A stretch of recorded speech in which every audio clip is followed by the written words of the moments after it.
In addition to common resin softening, there are 4 other ways. Template-assisted crystallization is also called TAC. This technology has requirements on water quality and the low turbidity of water. The main function of TAC is to prevent water from scaling, and the water output is large.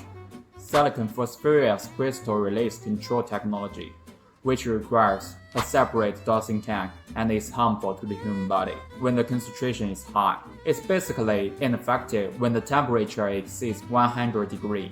Electrolysis, using the action of an electric field to separate and concentrate ions, thereby softening water. The last is reverse osmosis technology, because the row membrane is relatively fine and is mainly used for terminal fine filtration. The reason why the above 4 methods have not become mainstream softening methods is mainly because of the high cost or small flow rate.